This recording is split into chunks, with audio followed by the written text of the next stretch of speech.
First up, it's the leading vote-getter and the host for this year's All-Star Game, Indiana Fever guard Caitlin Clark. This is Clark's first time being selected as a team captain, and she joins A'ja Wilson as the only players to be named captains their first 2 seasons in the league under this new format. Caitlin is on pace for her second season, averaging 18 points, 8 assists. No other player has done that even. Imagine this. Caitlin Clark racks up nearly 1.3 million All-Star votes, more than the top 30 players combined in 2023. She makes WNBA history and earns the title of team captain. Then, in her first public appearance since a recent groin injury, she returns to ESPN for the 2025 WNBA All-Star Draft. But here's the shocker, Clark pulls off a bold move during the live show that no one saw coming, and it changes everything. Want to know how she made history again? If you're hyped about her comeback, drop a CC record breaker in the comments. Let's get into it. West, it's the Minnesota Lynx Napheesa Collier making her debut in captainship, but don't get it twisted, she knows this game well. Fee has been named an All-Star 5 out of the last 6 games. She's the 2024 Defensive Player of the Year and the favorite to win MVP according to ESPN Bet Sportsbook. But how about we check in on her GM skills? We're about to find out what those look like. It's just about that time. The captains are here. Fee, Caitlin, how are we feeling heading into your first draft as captains here? Here's something that'll blow your mind. Caitlin Clark didn't just break the WNBA All-Star voting record, she absolutely shattered it. While she was sidelined with a groin injury, fans went all in, casting a massive 1,293,526 votes for her. That's not just a record, it's a complete takeover. To put it in perspective, the top 30 vote-getters in 2023 combined for 1,171,000 votes. Clark topped that number all by herself. And get this, A'ja Wilson led the 2023 voting with 95,860 votes. Clark got over 13 times more. Let that sink in. There are fans out there online who say it's Fever versus everybody, and when they see this voting, it's only going to fuel that note. Since the WNBA began in 1997, nothing like this has ever happened. Caitlin Clark sparked a level of fan excitement the league had never seen before. She took a sport fighting for mainstream visibility and made it must-watch TV. People who had never followed women's basketball were suddenly casting all-star votes. Parents even got their kids involved. And during the voting window, social media was flooded with Clark highlights, clips, and support from every direction. WNBA All-Star captains have been announced. Team Collier versus Team Clark, the top 2 vote-getters when it comes to fan voting. Caitlin Clark, over 1.2 million fan votes. Napheesa Collier not too far behind with 1.1 million fan votes. Aaliyah Boston was close, less than 2,000 votes away from a Team Clark versus Team Boston All-Star Game experience. That would have been quite the entertainment, but instead, we get Team Clark versus Team Napheesa Collier. Clark's return from injury wasn't just a comeback, it was a defining moment. She didn't just step back onto the court, she came back as the most popular player the WNBA has ever seen. A true game changer. The voting numbers made it crystal clear, her influence goes far beyond points and assists. Clark has brought in an entire wave of new fans, reshaping the league's reach and relevance. This level of attention and mainstream buzz is something the WNBA has never experienced before. That's Caitlin Clark. That's the Caitlin Clark phenomenon right there. That is a perfect example. The year before she showed up, all the way to what? Basically 13 times the amount of votes, because she almost got 1.3 million. Clark's massive vote total isn't just about one great season, it confirms she's now the face of the WNBA. Her time off the court made fans realize just how much they missed seeing her play. Voting for her became their way of showing love and demanding she be front and center again. That overwhelming support set the stage perfectly for the draft. When Clark walked into the ESPN studio, she knew over 1 million fans had her back. With that kind of momentum, she had both the popularity and the confidence to make big moves. But what happened next revealed something even deeper. how the other players in the league really feel about her. Good. We're ready. Ooh. I'm excited to get underway. I'm ready. I'm excited. This is going to be a whole lot of fun here. I'm curious. Fee, can you just take me inside? I think Captain GM Fee has a nice ring to it. What's your strategy here as you're looking towards this draft? It does have a nice ring to it. I like this position a lot. I feel like I got to try to get some of my Hootie Hoo Owl girls on here. I got to try to get some of my Husky girls on here. So I've got an agenda coming into today. All right, we got a little bit of. What Clark does next is nothing short of historic. For the first time ever, the WNBA draft takes a wild turn because of her. As the draft kicks off, Clark and Nafisa Collier sit virtually across from each other as team captains on ESPN. Everyone's expecting a standard draft, just picking players one by one. But Clark has something up her sleeve. A surprise move no one could have predicted, and it changes everything. But you, Caitlin, what's your strategy here? I'm going on vibes. Ooh. We're picking whatever comes to mind. We're just having fun. My team's going to be fun. That's all that matters. You get to be in front of the home crowd in Indianapolis, so that's right. Being in front of the home crowd is an important thing and could play maybe to your advantage here. We've done enough talking. It sounds like it is time that we get this draft underway. I've always wanted to say this. With the first pick in the 2025 WNBA All-Star Draft, Team Clark selects. I know this will be super surprising to everybody watching, but I'm going with my teammate, Aaliyah Boston, baby. We're putting Aaliyah Boston Welcome, up on baby. the board here. Aaliyah Boston going here to Team. Clark kicks off the draft by choosing Aaliyah Boston as her first pick, a move that speaks volumes. It's a clear show of loyalty to her Fever teammate and a nod to the bond they built during her rookie season. Boston stood by her through the highs and lows, and Clark made sure to return that support. This pick wasn't just about talent, it was about trust, respect, and the importance of relationships. Leah has been on opposite teams with Nafisa Collier in each of her first 3 All-Star appearances, and that tradition, keeping it up this year as she's joining her teammate Caitlin Clark. She's been an All-Star selection in each of her first 3 seasons in the league. She's the 9th player in league history to be an All-Star in each of their first 3 seasons. So you're getting some real talent that you know very well here, Caitlin, on your... Clark even selects Aya Wilson, despite their intense on-court rivalry all season. Wilson had outplayed her in multiple games and walked away with the MVP trophy that many felt should have gone to Clark. Still, Clark puts the competition aside and chooses Wilson, showing she's focused on building the strongest team, not holding grudges. Lynn, we're going back to you here with the 4th pick in this draft. All right, 4th pick. I'm going to take Asia. Asia Wilson. I was wondering when we would see Asia of the Stack my Aces team up. going we off go. of the board here. Asia Wilson headed to Team Clark here, 3-time All-Star captain.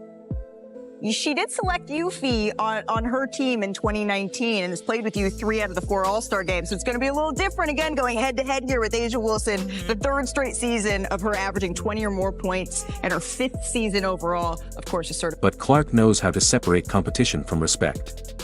She understands that despite their battles on the court, Wilson's talent is undeniable, and having her on the team increases the chances of winning. It's a smart, mature move that shows Clark values greatness, even in a rival. I don't know if this is in the rules. I don't really care. But I think we've already discussed we are going to trade coaches. Fee's going to take her coach, Sandy Brondello. Let's get it. Ooh. It's going to be amazing. Sorry, WNBA, if that's not in the rule. Sorry, ESPN, if that's not in the rules, but we just made it a rule. now. So, Sandy Brondello, come on over. Whoa! Let's get to it. In a shocking twist, Clark doesn't just draft players, she makes history by trading away her coach, Cheryl Reeve. Nothing like this has ever happened in WNBA All-Star history. The move was so unexpected that both the league and ESPN had to give special approval for it to go through. Clark announces she wants to swap coaches with Collier, and just like that, the whole vibe of the draft shifts. It's no longer just about picking teams, it's about Clark taking full control. Breaking Let me know. news here. I don't know that I've heard of a coach being traded in the All-Star game. This is something you're agreeing to, Fee. There's no terms to this deal. I agree with Cheryl. I agree with the trade. I love Cheryl. She's my coach here.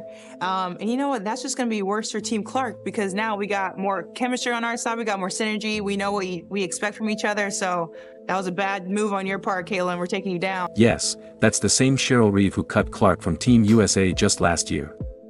Despite Clark's historic rookie season, Reeve left her off the Olympic roster and publicly questioned all the attention Clark was getting. So when Clark traded her away to Coach Collier's team, it felt personal.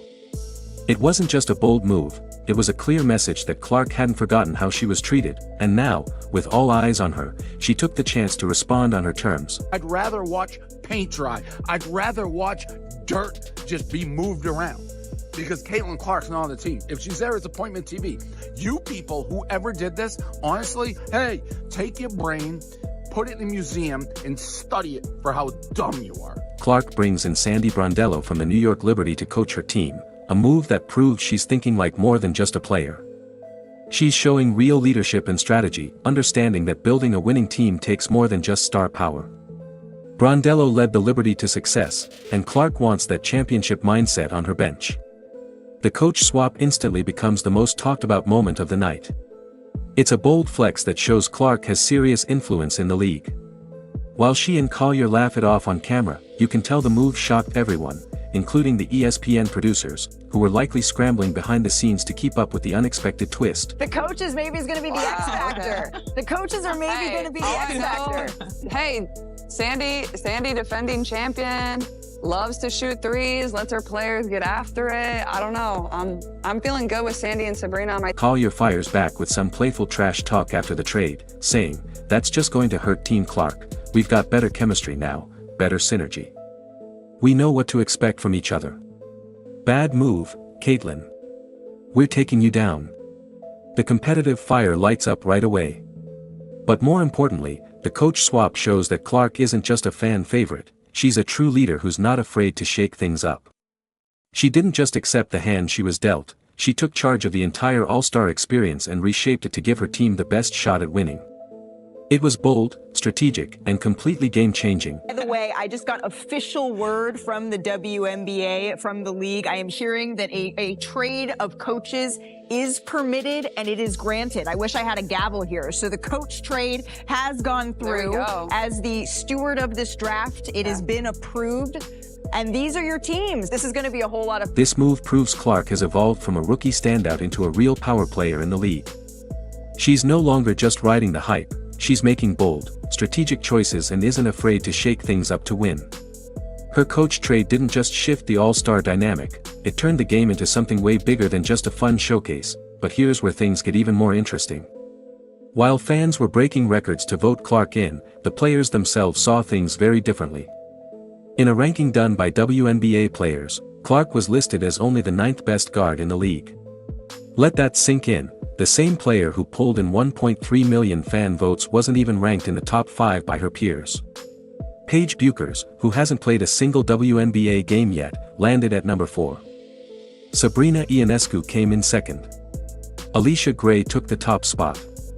Even Natasha Cloud and Brittany Sykes were ranked higher.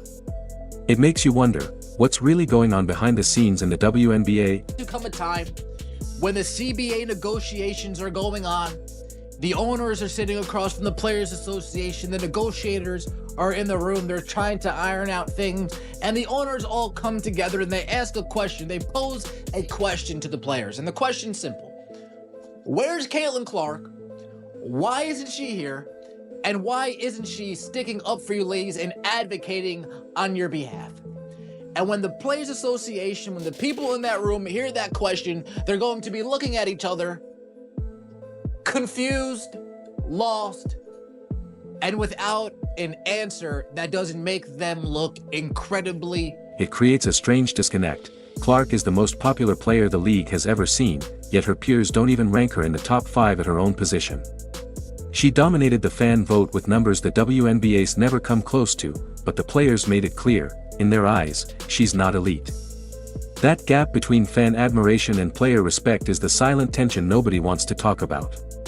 Fans see a record breaker who's transforming the league and drawing massive attention. Players? They're watching the same games, the same stats, the same highlights, and coming to completely different conclusions about her actual game. He is talking about are the player rankings when it comes to the All-Star ballot. They put Caitlin Clark number 9 as far as the guards go for the WNBA. Not number 2 behind, I don't know who would possibly be ahead of her. Not number 3, not 4, not 5. Shout out to LeBron James. Not 1, not 2, not 3. They put her all the way at number. Clark's teammates, like Aaliyah Boston and Kelsey Mitchell, likely saw that ranking and knew right away it didn't reflect reality. They're with her every day in practice, watching her hit impossible shots and create plays out of nothing.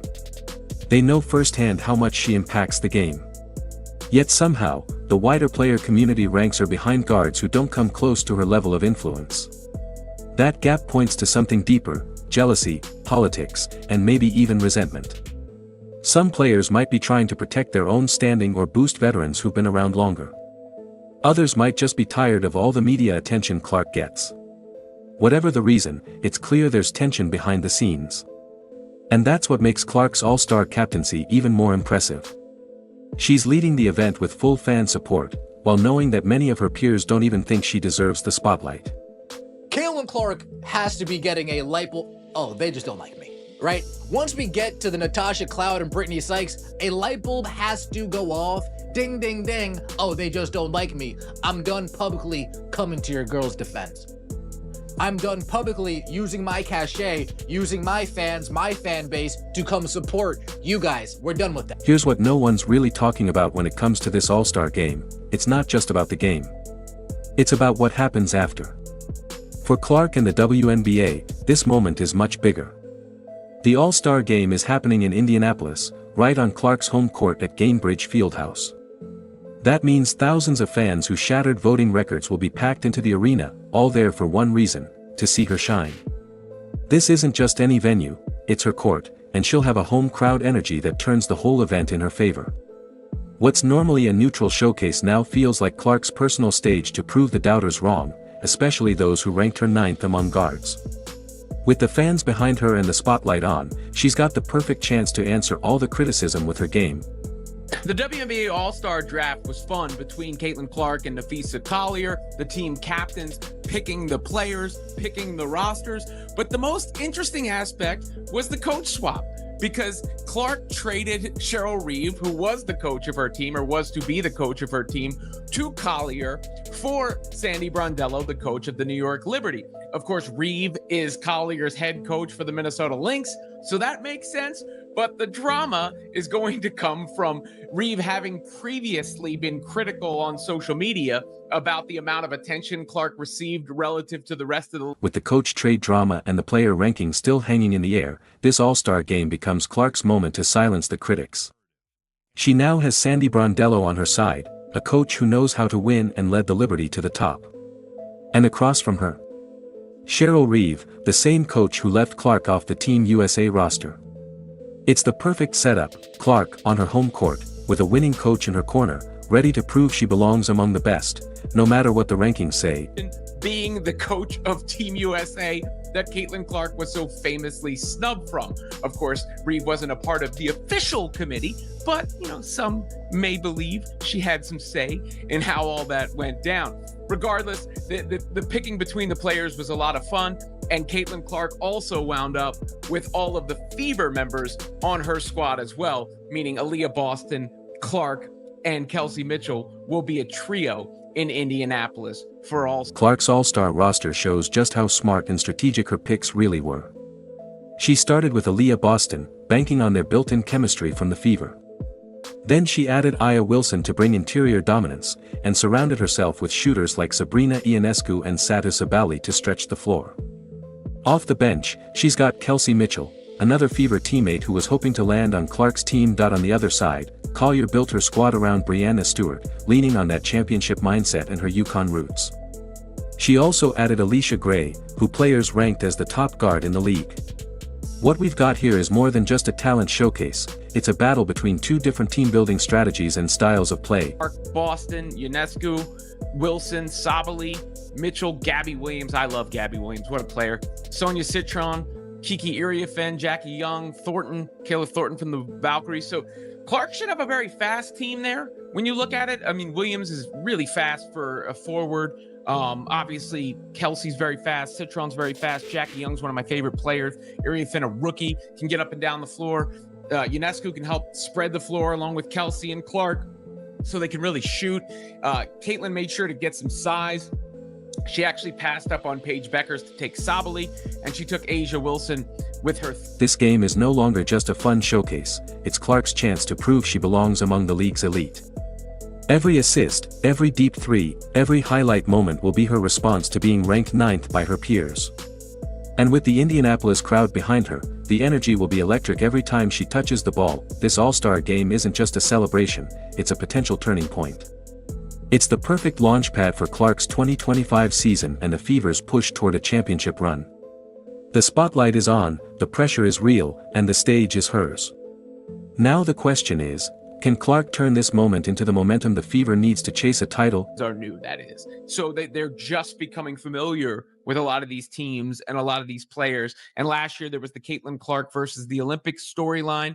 This year, of course, you don't have that as naturally baked in, but now Clark's going up against Cheryl Reeve, and Clark is clicked up with her Indiana Fever teammates in Kelsey Mitchell and Aaliyah Boston. A little bit of that Fever versus everyone. Clark's All-Star Draft performance proves she's not just the most popular player in WNBA history, she's becoming the most powerful. Trading her coach wasn't just bold, it showed the entire league that Clark is making strategic moves that can reshape the game. Her 1.29 million votes set a new bar for fan engagement that no one else has touched. With historic support and fearless decisions, 2025 is starting to look like the year Clark and the Fever finally get the respect they've earned. The real question isn't if she'll break more records, it's how many barriers she'll smash next. If you're hyped about Clark's return, drop a CC record breaker in the comments.